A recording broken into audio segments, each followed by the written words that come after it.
2002 in our furthest run ever. It's one that never goes away. Like, you always have that. But obviously, Holland already said they'd lose to France, so it won't be a big factor. But I love that. I love that because that's a very smart comment to make. Because you have nothing to lose then? You have nothing to lose. It takes pressure off of your shoulders. By the way, going back to just the crosses, something that absolutely needs to be said, and you already touched on it. I don't think those crosses are as successful if you don't have a guy like Broby in the middle. Just because he is such a physical presence. Yeah. He is so aggressive. And with other center forwards who can't add to that chaos, who can't muscle their way in the box, you're not going to be able to convert. And a lot of the openings that come start with into his feet. Yes. He has been the best center forward holding off center backs and holding up the game. It sucks everyone in. It opens up those gaps and lets them play. Let's finish off the recap from yesterday with the best game of the day. We had Group E action. We knew coming into it that Germany had already clinched their spot. Ivory Coast felt fairly safe, sitting in second on 3 points. Ecuador and Curacao coming in towards the bottom on 1 point, and it was all the work left to do for Ecuador and Curacao to try and save a spot in the knockout rounds. One of the dark horses coming in to the tournament was Ecuador, and what a freaking day for them. It was MetLife Stadium. It was yellow. We thought it would be, and it was. Ecuador comes from behind thanks to an opening goal scored by Leroy Sané, and then 2 goals for a Ecuadorian team that had scored 0 goals so far this tournament. And it was just like massive relief. I mean, your coach is jumping into the stands to hug his wife during the game still. It worried me a bit. That's not really like, oh, we're mentally locked in, but it just showed you how big of a release it was when those 2 goals went in. We saw the potential, right? We saw Ecuador's potential that we all thought, at least, well, I don't want to speak for Eric, but you and me were very high. Very, very high. They were my dark horse. They're losing me all sorts of points in all these office pools. Yeah. Before the World Cup, we believe that this Ecuador has like semifinal Football potential. Manager believed Football it. Manager put us winning the World Cup or in the final against the U.S. They had them in 2 finals. I don't know. Football Manager believe in Ecuador. We believe in Ecuador. So, Ecuador, I think it has 0 goals on over 4 XG or something it was like them that. And Turkey were right in line historically with each other. bad. So, well, first of all, the shocker of Germany playing the older starters from the beginning, I think that took everyone by surprise. A point as well that Pochettino made sure to touch on because of the momentum conversation. He said, look at Germany. They played with their starters. They lost momentum, you know. So, sorry, go ahead. Congrats, Poch. We love you. This is the potential of Ecuador. And the criticism that this team had coming to the World Cup and during qualifiers, it's that from their own media, their own fans, it's like, they qualified as third in CONMEBOL, but we didn't score a lot of goals. They had a 19 winning game winning streak before they lost their last game. But out of those 19, 9 of them was 0-0. Yeah. So they clearly had issues scoring goal from qualifiers. And the criticism that I've heard and talked with people that cover this team, are from Ecuador or know this team better, is that his coach, it's too conservative sometimes. And we saw it with his lineup choices in the first 2 games. On this game that he needed to win, for example, putting as a starter Nilson Angulo, who scored the first goal, they went for it. Yeah. And this is what we're waiting for Ecuador for a long time. And we saw that when they need to go for it, Germany was qualified. That's fine. But it was Germany's A team that has to count for something. Again, we saw the potential, and now I'm worried for my Mexico on round of 32 because Ecuador, it's a team that I don't think anyone wants to see, especially as a third place, because you're thinking Bosnia, you're thinking teams at that level. Ecuador is it's on a next level. Ecuador is on a dark horse Morocco level, in my opinion, and I think you share that. So what's interesting to me is, for all the threat and what they can bring, whatever, it wasn't that much different than the other 2 games. They hit the crossbar twice in the first game. They hit the post the third time. I mean, they put everything out there against Curacao. Some of the personnel was different, which I think is more quality. You put on the field more quality to finish. For sure. But in general, they they played. It's just sometimes the No, I ball agree, goes in yeah. the net, They and were sometimes the ball doesn't. They were unfortunate. Look, before this tournament, Ecuador were my number one dark horse by far because of their defensive record. I also quite like Becasese. It's, I covered his teams in Argentina, Defensa y Justicia. I called their final win against Palmeiras in the Recopa. So I have a little bit of an affection for him. Bielcista. Yes, very Bielcista. Very Bielcista. Very Bielcista. But more than Bielsa, Sampaoli was his big. My family went to the game. I don't My think that's family- a compliment.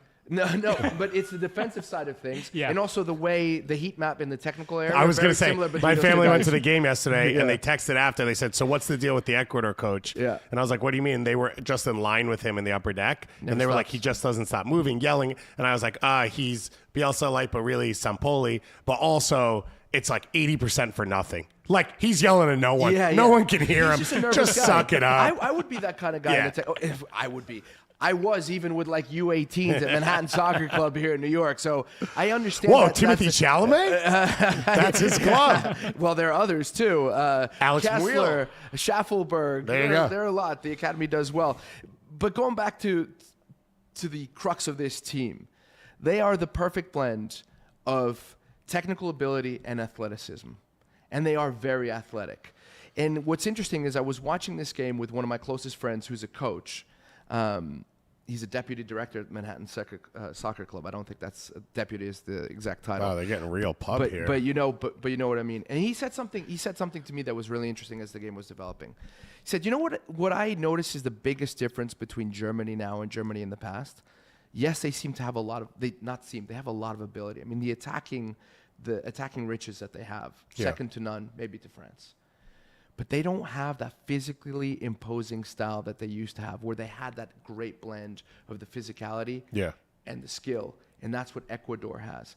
And I think that combination was so important yesterday as they took the game to Germany, particularly in that second half as they were looking for the goal. I would say most of the chances Ecuador ended up getting, including the first goal and then the chance that leads to the corner kick, were all 50-50 wins in true 50-50 moments, not 70-30, I should win this. It was, I want to tackle, and because you don't expect me to win this tackle, you're in a tough moment. And Ecuador started to push into transition.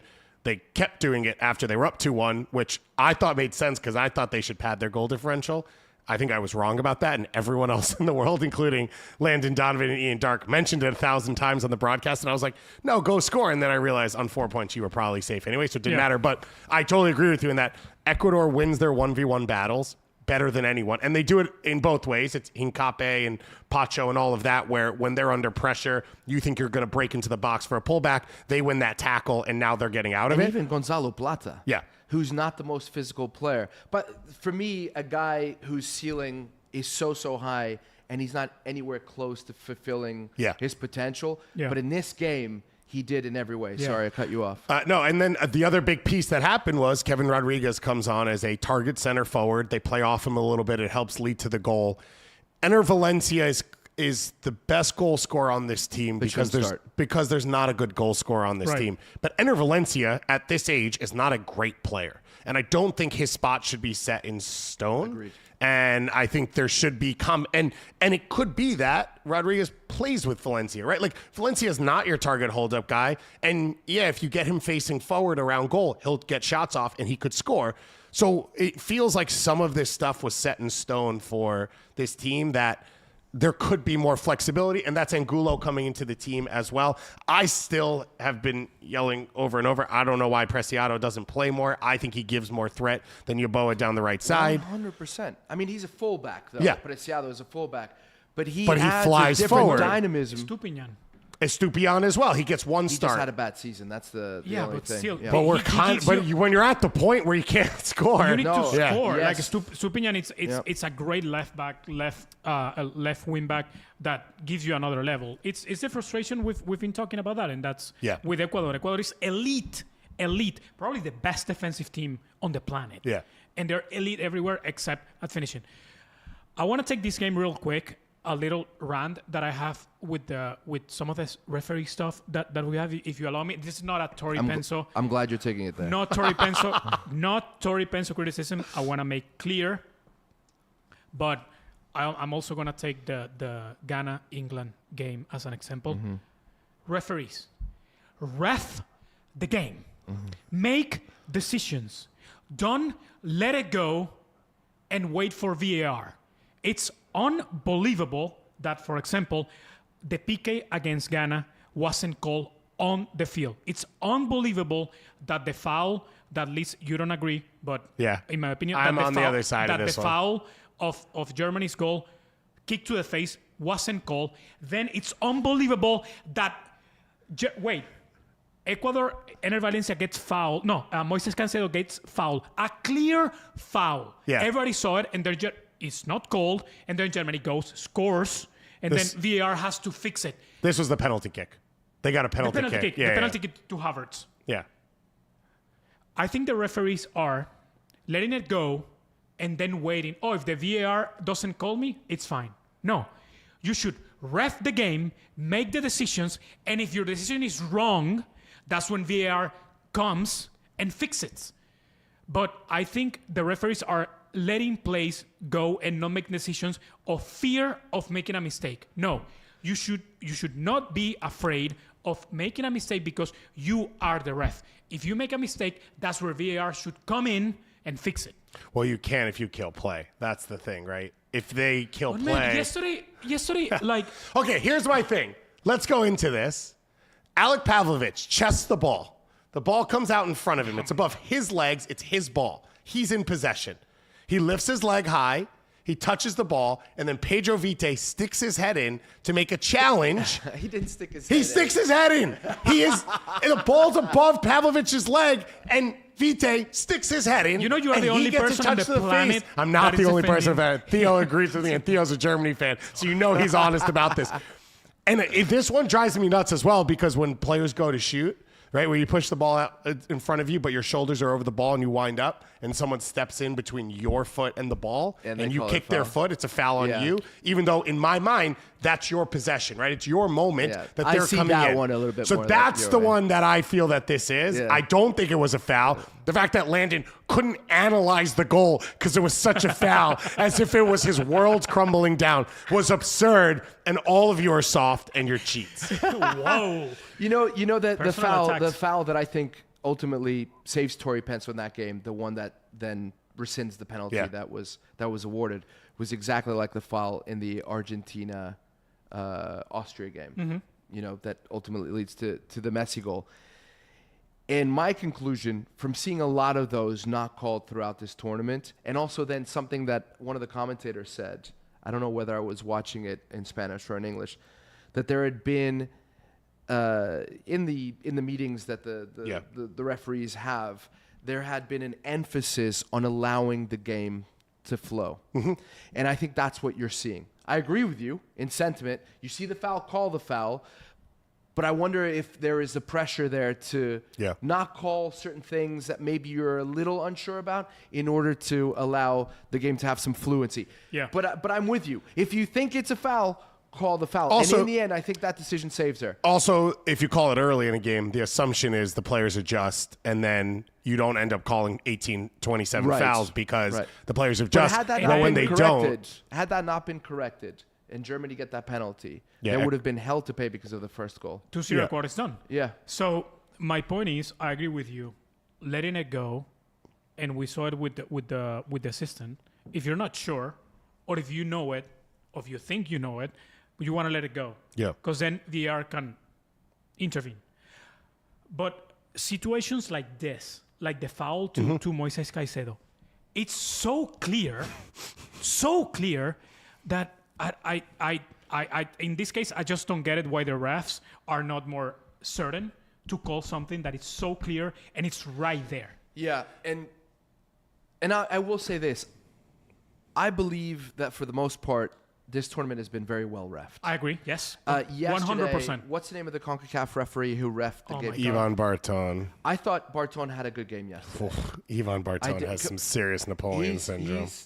the first game he refed in this tournament was a disaster. He lost control of whatever game. And so the narrative coming in was, it's Barton, it's Barton. I thought he was fine in this game. I'm just picking him just because Barton is a conversation starter when it comes to refereeing in this region. But there have been some decisions in this tournament that, for me, are just total head scratchers. That foul in the Austria-Argentina game and what you just mentioned. The Ghana-England refereeing was absolutely disastrous. How that's not a penalty and potentially a red card because there's no attempt from Konza to go for the ball is just beyond me. That's the perfect example of I wanted, and again, I'm sorry if I'm too fixated with yesterday because it's the last, it's what we saw last, right? But the not PK call and red card, not potential red card, for Ghana, it's the perfect example of my point that refs sometimes are afraid to make the decision. They say, well, if I don't make a call here, I'm backed. Yeah. Or I'm going to be safe if by I don't VAR. kill the play and lose it. Yeah. They're like afraid to make a mistake and then being called out by VAR. Yes. Man, ref the game. I am so glad Connor's, I think, going to the game in Foxborough today because he can't be outside telling us we're going too long about this. I would like to add, though, that today is a national holiday in Ecuador. So they've got time to watch us on First Touch. They've got nowhere to go. It's been officially declared. They're too busy recovering from their hangovers. Exactly. A national holiday. The president, Daniel Noboa, thanked the team. He said, thank you to the players and coach who, despite the criticism, the insults, and the tough times they went through, managed to bounce back and bring this immense joy to the entire country. And this was a little bit what we talked about with Canada and the U.S., the matchup, which is, for Ecuador, it saved their World Cup. It gets them to the knockout rounds. They have an opportunity now to go forward. But also, Ecuador just beat Germany.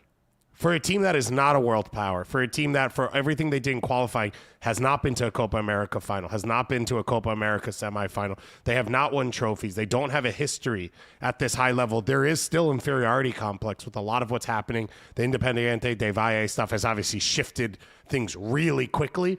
LDU Quito has won some Copa Libertadores. There's been moments where the country can challenge 06, 02. There was a bit of a golden generation, but beating Germany in a World Cup is already everything for this country. And I think that's where you see in the reactions from the fans in North America who already live here or who have traveled, and then also in the country to have a national holiday after this victory and now moving on to play Mexico.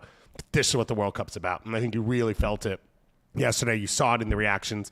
I mean, again, having your coach climb up into the stance twice. And last point on Becasese. Is he gone? He was already a polarizing figure in Ecuador in the qualification process. Then, before the game against Germany, I made the joke that he's an Argentine. He'll never be allowed in Ecuador again. Now, he's going to be given the key to the country. Yeah. You know, how quickly things change in the World Cup. And the reports are he's taken the Chile job already. I assume that he was Sampaoli's assistant there. He was, yeah. I think the connection to the country for him is very close. So I think from a lifestyle point of view, he wants to live there. So I assume that still happens. But yeah, on the other side, by the way, Curacao leaving us at the World Cup. Incredible experience. Obviously, the draw against Ecuador, massive. Eli Room setting the record. And in the loss to Ivory Coast, Jan Diamande, I mean, he's going to win Young Player of this tournament. I think this is a team that can continue to go far, and so I think he's someone we're going to see for a little while. They are waiting for the runner-up of Group I to get into the World Cup, which I believe will be France or Norway. Am I right about that? Yes, I am right about that. So they will play France or Norway in the next round. Either way, it's going to be a wild one, but a more rotation from this team, some of it required because of injury, some of it not.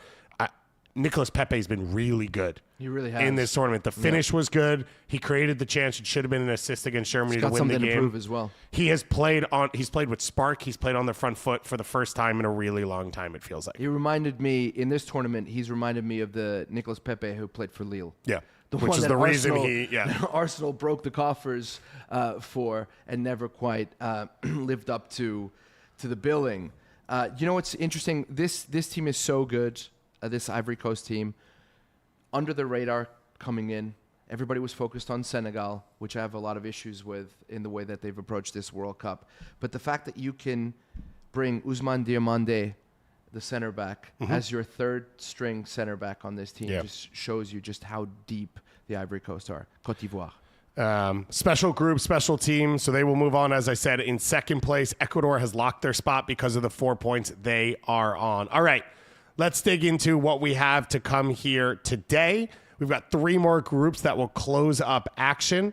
We've got Group I, we've got Group H, and we've got Group G. For Group I, it's a little bit interesting. Norway and France have already clinched their spots on 6 points. Senegal and Iraq are playing for a bit of a miracle to try and get through as a third-place team. It is much more likely for Senegal than Iraq with the way things have fallen. I think Iraq would at worst, have to win 3-0 to have a shot at getting to the next round, which feels somewhat unlikely. And then for Senegal, right now, if they get a victory, there's a pretty good chance they get through. They would move to that -2 goal differential. They'd be tied with South Korea. They'd be ahead of Scotland. They'd be in a driver's seat as the best third-place team, and most likely would move on to play the winner of England's group, which would be England or Ghana or Croatia. We don't know yet. So the Norway-France game, what do you do if you're these two teams?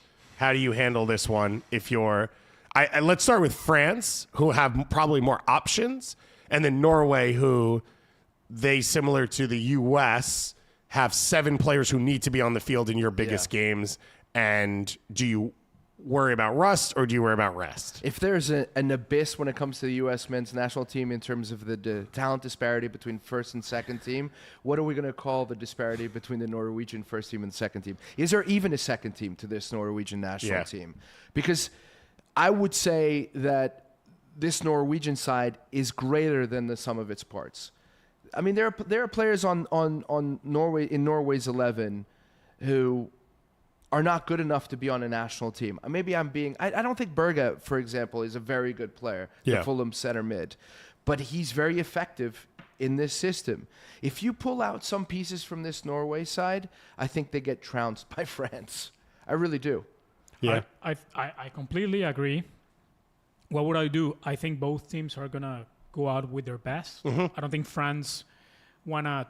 Even, I mean, would you start Barcola? Would you start Zaire Emery? Would you start these guys who Barcola legitimately started the last game as well? Well, I'm saying then Doué, Barcola. Would you start the guys who legitimately deserve to start for a national team? I mean, France, you can make 3 teams, 3 8 teams out of it. I will stick with my best 11, the one that I've been playing, and try to resolve the match in the first half. And then you can start rotating. And same thing with... I think both teams have or should have 2 mentally distinct approach to this game. And we already saw about Haaland. He already said out loud what the Norwegians feel. Maybe we have 0.01% of winning this game, right? But it doesn't change anything. The mission of advancing... It's accomplished. It's accomplished. And before the tournament, everybody would have signed France first, Norway second. If we can pull a miracle, great.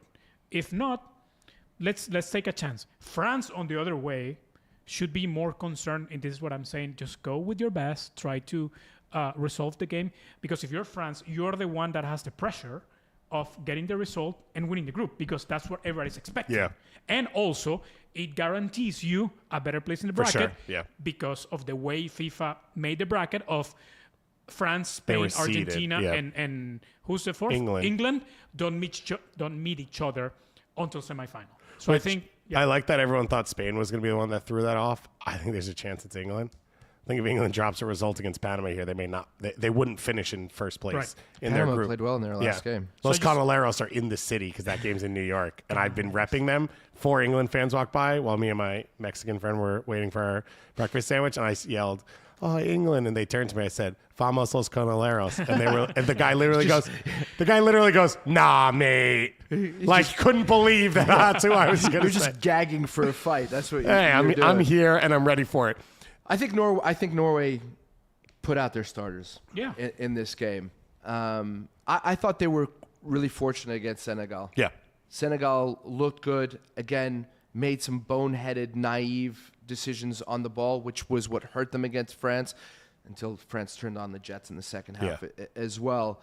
So I want to watch this one just to see. I want to watch all these games. But I'm intrigued just to see who finishes in first place, but also Norway's approach. Because as you said, when you have the embarrassment of riches that France has, I don't think Deschamps will tweak that much. From my experience, he's not somebody who really changes too much I when think it comes to France the is tournament going to team. go out with the best they have. Right. So the question is no whether doubt. he starts Desiree Doué or he continues to go with Barcola. He's never going to touch his midfield. I'd be very surprised if he took Tchouaméni and his favorite player, whose name escapes me, AC Milan center mid. Adrian Rabiot. Rabiot. He loves Rabiot Rabiot. is his guy. And Rabiot gets a lot of stick. I love Rabiot. I'd love to have a player like him in midfield. He's so I think we're going to chaos. see the two forces going at each other. And I do believe that this is where Norway will be found out a little bit in this tournament. So reminder, the winner of this group will get a third place team. They would then be lined up that will be in New Jersey. They would then be lined up to a round of 16 in Philadelphia against the winner of Germany versus a third place team. The runner up in this group will get Ivory Coast in Texas, and then they would play a round of 16 against the winner of Brazil, Japan in New Jersey as well. So not a ton of travel. Obviously the one game in Texas, but not a ton of travel for these two teams that are base camped in the Northeast. And at this point, it's just like murderer's row either way you go. So that's all a bit of a factor. Now for Senegal and Iraq, so 4 teams are already locked into 4 points. Sweden, Ecuador, Bosnia-Herzegovina, and Paraguay. So 4 of the 8 spots are there. Neither of Iraq or Senegal can get up to 4 points. The best they can do is 3. So you're already at that line. South Korea and Scotland have already played. They're both on 3 points. South Korea, -1 goal differential. Scotland, -3. Senegal comes into this one already on -3 goal differential. So to win, they'd have to push to -2. If they win by 2 goals, they would jump South Korea, and they put themselves in an okay spot. Here's the problem for them. Everyone else left plays after them. So you don't know what you need to do to jump a DR Congo. You don't know what you need to do to jump a Belgium or a Cape Verde. Now, all those are on different points. Cape Verde would only be if they drew and came into a tie with them. I think the fear is that Group G, you don't know who's going to fall to third place. Is Iran going to get a draw? Is New Zealand going to get a win? Whatever happens will throw things off. So for Senegal, they're in kind of this blind spot. You have to win first. Yeah. And then at that point, you kind of have to try and rack up as much as you can. And that's very clearly the message. Go out there and put a hurting on Iraq. Yeah. Easier said than done, right? Iraq hasn't been super poor in this tournament, but we know that Senegal has the arguments to do that to this team. What they have to avoid is shooting themselves in the foot, which is what they've done all tournament long. It's shooting themselves in the foot. I will say they do need to be more dangerous in the chances they create.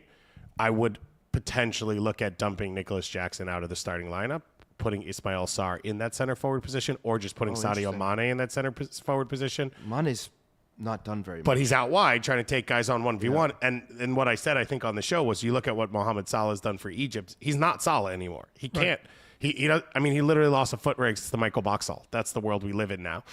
But he's also scored a goal and had an assist because he's a soccer genius and he's playing inside and he's around the game. And I think Mane's isolated out wide doesn't help Senegal. And Jackson's had his chances. He has had his chances in both games. He has not put them away. Sarr put them away in the last game. Mane, if you give him the opportunity, could potentially, and you can't waste in this one. So the other option is change the shape up a little, get Sarr closer to goal permanently so he doesn't have to come in off the wing and give you those chances. But there's a lot to play for here for Senegal, and obviously, as I said, they won't know what it all means. Let's move to Group H action. We've got Cape Verde taking on Saudi Arabia and Uruguay taking on Spain. So Spain, Cabo Verde, and Uruguay all with a pretty good chance to advance. In theory, Saudi Arabia, if they were to win, they would clinch a spot in the next round because they'd be on 4 points, which would push them into that top group of at least the third place teams, if not second place in this group, depending on how Spain and Uruguay goes. Let's start with the big story. Uruguay have been underwhelming. They are a world power. They've returned to that status under Jose Pekerman over the last 20 years. The idea was Bielsa would elevate it even further. Tabarez. What did I say? Uruguay? Oh, I said Pekerman. Yeah, which is Colombia. Sorry. Yeah. Bielsa is a bit of a vibe. He's an experience. It's not always, it doesn't always go great. say. And when it goes poorly, it goes terribly. Yeah.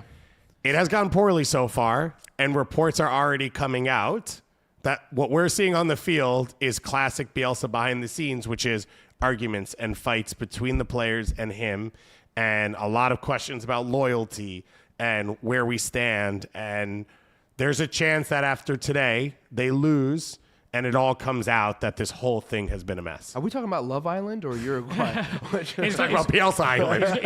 It's gonna come out, especially if they get eliminated at any point that they're gonna eventually get eliminated.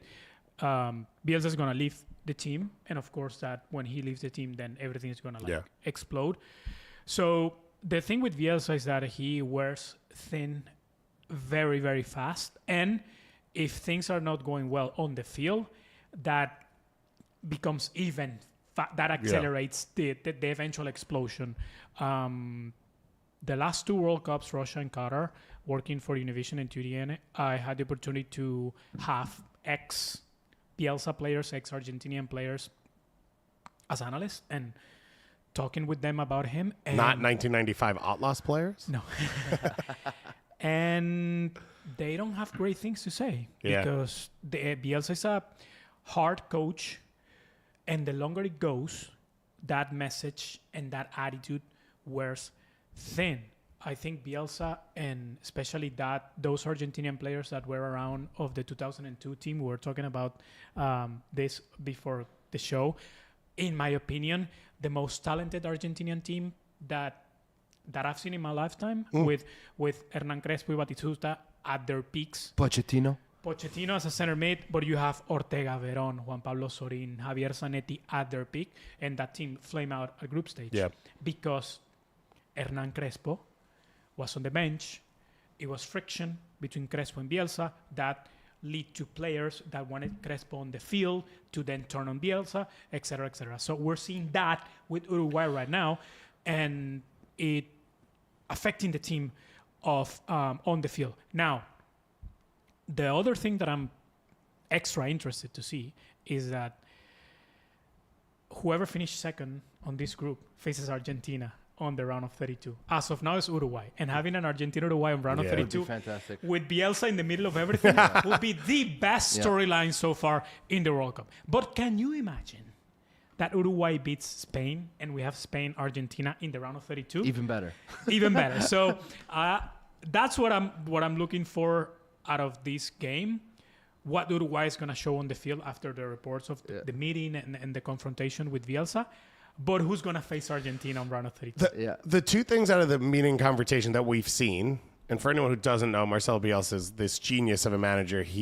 That hasn't won anything. He's never won anything. He's changed the way the game's perceived. Pep Guardiola considers him a mentor. Many other coaches. I mean, we talked about He's got Sampaoli. just like Guardiola. Bielsa has his own coaching tree. Yes. Now Bielsa is sort of like an eccentric person. Yeah, mad professor and there's many stories of what happens. One that always comes is loyalty. He's very obsessed with loyalty, and one of the things that seems to be complaints about this Uruguay team is Ronald Araujo's different guys he has shown loyalty to who are not healthy, and he brought them to the World Cup, and he's put the team behind the 8 ball. And this, out of the reports we are getting, is one of the things he was questioned for, and he responded back saying, like, you guys don't respect loyalty. These players have shown loyalty to me more than you have. And he went back and spoke, apparently, about how when Luis Suarez tried to come back into the team, players were pushing the federation to push Bielsa to bring him back. And Bielsa said, none of you stood with me except these guys. That's why they're here. So that's already a bad situation. The other is, Bielsa was brought in to expand Uruguay's style. Yep. That they have become who they are, which was we are one of the best defensive teams on the planet. We have great center forwards. We'll score against the run of play. We'll score in transition. It's all transitional football, yep. Can we become more progressive? Can we attack the game? And apparently, the complaint from the players right now is we want to sit in a low block and hit in transition, especially against Spain. Understandable against Spain. Yeah. Understandable. You know, what's interesting about beyond the reports of what's been happening for months now behind closed doors with this team is that Bielsa has a very identifiable footballing blueprint. but we haven't seen that from Uruguay. When I watch them, I don't really know agreed. what they're doing. And Maxi Araujo, who's been one of the outstanding players of the tournament, has saved their rear ends. So I understand, apparently, Valverde was the one who stood up to him and asked to play in a deeper block and play in transition. By the way, I don't know if you saw the latest reports. This just came out, but Bielsa enlisted the help of Aurélien Tchouaméni to come into camp to punch Valverde. Have you seen that? And so that could help the situation. Send Valverde to the hospital for a couple of days. But I completely understand the desire to return to the identity that made Uruguay so successful under Oscar Tabarez. And I, like you mentioned Bielsa as being a genius. I've said this loudly, but never on air. I've never quite understood the obsession with Bielsa, not only because he's never won anything, but also because his style of football fizzles out over time. Yeah. You cannot maintain that sort of football. So I think this is going to be a total implosion in this game. I think they're going to end up facing Argentina, and it's going to be an implosion in that match as well. I think they'll be lucky to get through. I mean, you see Lamine Yamal come back into this Spanish team. The insertion of Dani Olmo, whether he's in there. I mean, Yamal's the difference. The Saudi Arabia game, Saudi 100%. Arabia made mistakes, gets them in transition. Yep. He's the best player in the team. He gives them a plan B. Yep. For all the possession and everything. He can beat guys 1v1. He can create his own chances. Just ask Ferran Torres what it's like playing with him and without him. He's one of the best 5 players on the planet. And if this Uruguay team comes into this game the way it feels, which is it's been disjointed for 2 games, we're hearing it's disjointed outside the field. It feels very unlikely that they come in and play a cohesive game. And if that's the case, if they're a mess, Spain will pick them apart. I think it's going to be a blowout. I think it's I think Cape Verde will get the result they need, and I think Uruguay will be outside looking in as a 3rd place team. Unless with 2 points you're done. Yeah. I mean, if Uruguay loses the game and Cape Verde gets 1 point against Saudi Arabia, Uruguay's done. Yeah. The only scenario where I could think that Uruguay would be successful is if the players have a meeting 100% by themselves and go, listen, well, we're going to play our way. This is what we're going to do. Okay. I would say that there is a very good chance that has already happened. If that happens, is there any odds you think when the 90-minute whistle blows, he also walks away? He's not even there. Like he's already walked away. Yeah. I mean, he's done stuff like this. Marseille, he was out in 6 weeks, right? When he was at Marseille, he was fired in 6 weeks. He left the team. I think it was less than that. And Lazio, it was 2 days or 1 day. Lazio, he didn't even show up. Oh, this is why he hates him so much. I was lucky. I was just like, please no. Please no. So before taking Marseille, he had an agreement, a signed contract with Lazio. He didn't show up when preseason started. Yeah. I think what we saw with Spain, and after the game, we had this discussion about now coming, like you said, Lamine Yamal, Dani Olmo. We saw the real Spain. Mm-hmm. I think France and Spain are on a different galaxy than the rest of this tournament. And I think Spain is going to blow the head off Uruguay today. So the other exciting thing today is Cabo Verde can play. And they've had to play deep blocks. They've had to play in transition. That's not the soccer that they would choose to play all the time. And now against Saudi Arabia, it's their chance to show it. They're never going to get a better chance at a World Cup to go through to the knockout rounds than they are today. This could be one of the better games of the tournament because both these teams are going to take it to each other. Yeah, because they have to win. It's going to be fun, and I hope Cabo Verde comes through. You know, one thing that I said about that game against Spain, a lot of people talked about how they defended, and they defended valiantly, and Vozinha obviously was very good in between the sticks. But when they were in possession, the 20% of the time, they tried to play out. Yes, they didn't kick the ball forward. And in doing so, that stifled the Spanish even more because they were so close to each other when they were playing out that when Spain won the ball in the counter press, they couldn't cut through the Cape Verdeans. So I think we're going to see some really good football in this game from both teams. And I think we made this point against Uruguay. Cape Verde played really well, even though they were obviously playing a very low block. Every time they weren't afraid to build out from the back. And commit numbers. They were naive in that game. There were times where it's a 3-on-2 and the guy's taking a shot from 30 yards out. Sorry. But they're brave. They were brave. Yeah, very brave. They're not afraid of coming out of the back, trying to play through. So it's going to be, I agree with you, it's going to be a fun game. Bubista on the sideline. He's looked like a boss so far. Bubista? Yeah. He's just like very relaxed on the sideline. Love this embrace with Bielsa, by the way. You know, you can criticize Bielsa, but when Bielsa has respect for another manager, he looks at you. There's a line in The Great Gatsby. Where Nick Carraway, the narrator, said, when Great Gatsby looked at you, it was as if there was nobody else in the world. That's how Bielsa looks at people he respects. So I'll give him that. All right, Eric, that's how me and Michele feel when you're here. I agree. All right, let's dig into the final group of the day. It'll kick off at 11 p.m. Another Eastern Group time. We have Group G. How many games are there Egypt today? versus Iran. Egypt coming in first place off their victory against New Zealand, sitting on 4 points. So fairly comfortable that Egypt will clinch their spot in the next round. The nightmare scenario for them is Iran beats them, Belgium wins. Egypt would fall to third place in that scenario. They still probably clinch a spot on 4 points. New Zealand, the most work to do left. But for Belgium, it's been an underwhelming tournament. For Iran, I don't know if you saw the speech that Mehdi Taremi gave the group before the Belgium game. The videos come out of it where he talked about believe in yourself. Belgium looks down on you. If you don't believe you're as good, it doesn't matter. If you run your heart out, we'll be there together. It's this inspirational speech. Yeah. And I think you felt it in the way they played in that game. And Iran's been granted a second day to be in the country. So Iran's been on site for 2 days leading into this game, which has been the most they've had, which is normal. That's what every team has done. And then they will leave directly after the game, which has also been normal, by the way. Everyone's complained about this. Like, That's completely normal. every team has traveled directly out of their games back to their base camp, so that part hasn't been that weird. Yeah. So it should be the best setup for this Iranian team, and it will be about getting some goals. Yeah, and those issues of traveling and not being able to come to the U.S. Before having to leave immediately, they've also used it as catalyst, as motivation, right? And they've gotten the results. Now, USMNT fans, I know it's late. It's going to be it's 11 p.m. Kickoff for these games.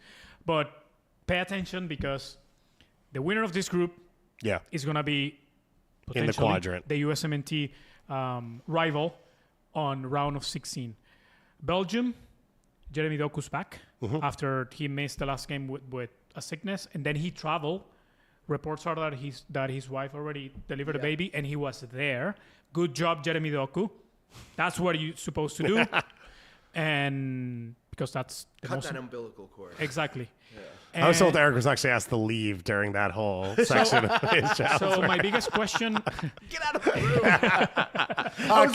I was watching HGTV, and she was like, "Focus." Can you actually go to the World Cup and please leave? Go talk soccer. So my biggest question to you guys, it's before going into the details of both games. What do you want here for the USMNT? Do you want Egypt? Do you want Belgium? Do you want Iran? I'd say Egypt. Win this group. I'd say Egypt. I think Egypt's the weakest team of these. I think New Zealand's a step behind. This group and Group A, to me, are very clearly the two weakest groups. And so performances against a team like New Zealand are fun, and I enjoyed it. And the energy the Egypt fans have brought and the moment for Mo Salah, all of it's great. If I'm looking at a World Cup route, that's a team that I want to play. That's a team that I wouldn't fear. And so I would say if they win the group, you're in a great spot, because if they end up in a round of 16, that's the best case you could get. I don't think the U.S. should fear any team in this group. Oh, wow. Okay. No, I really don't agree. believe that. I just Belgium first hiring Rudy Garcia to me just never made sense. You know, better in than a way that Roberto. Bielsa He's better than Roberto Martinez. Debatable.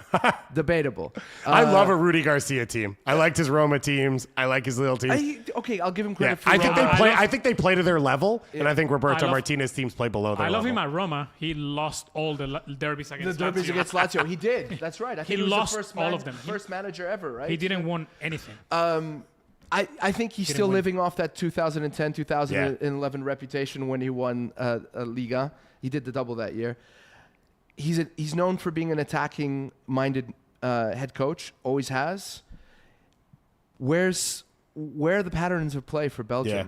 Like, you talk about Martinez wasting the golden generation with Belgium, which I'm no fan of Martinez. I always thought that was a little bit harsh. In the European Championships, yes, but he got third place at a World Cup. Yeah. Okay, that's no easy feat. Having said that, back to the U.S. men's national team. There is nothing that I've seen from Belgium in this tournament that if I'm a U.S. men's national team player, or if I'm Pochettino, who's a Bielcista, I don't know if we've said that already. Played for that Newell's in the 1991 Libertadores final against São Paulo. I'm just showing off now. But congrats, Pochettino. But we love you. I just He was Maradona's roommate. He was Maradona's roommate. He also had long hair, great hair. But anyway, the point is, if I'm the U.S. men's national team, I look at a lot of players. I don't look at a cohesive plan. I don't think they really understand how they're playing. And you should beat any one of these teams in this group. They're very Jeremy Doku dependent. Kevin De Bruyne, it's far and away from his best level. But he has his moments. He has his moments, but this team depends a lot of what 100%. does. Yeah, I think. And then they have for me a player on the bench that I can't understand why he hasn't played, and that's Moreira, who or should I say Moreira, who plays for Strasbourg, had a career season, not used. Sorry. Yeah. So for Belgium, if they're able to win, they would most likely win the group, depending on the Egypt result. And while you bring up Moreira, I'm going to bring up someone else. If you've played Football Manager 26, you know there's nothing like watching a player level up on your team. And we're doing the same here with Belgium's Mathis Fernandes Pardo, who it was a huge moment coming into the World Cup in May that he decided to pick Belgium over Spain. He had been a Spanish U23 international, U20 World Cup call-up, but then left the camp before the U20 World Cup started so that he wasn't locked in, had an incredible season with Lille, and is a versatile attacking player.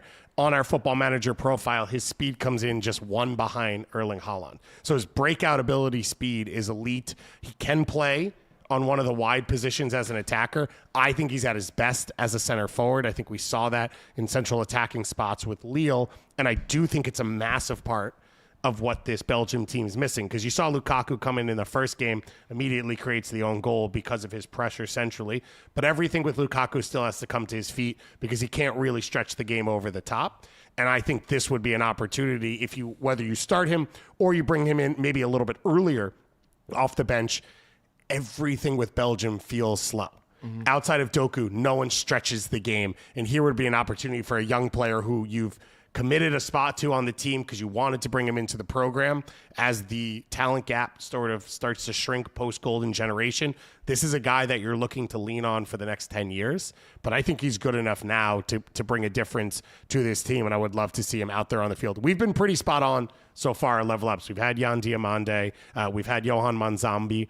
We've had DeFrugalu. We've had some good calls. It feels like coaches should listen to me.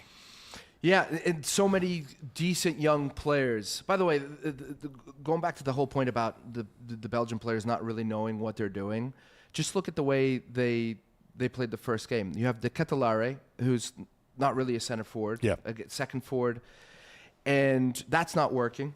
And then you bring in Lukaku. Lukaku. Salamaker's a great player. Had an underwhelming season with Milan, but maybe among their best players regardless. And that tells me, I mean, he was throwing the kitchen sink. Who would they play in that first game? It was New Zealand. Sorry? New Zealand?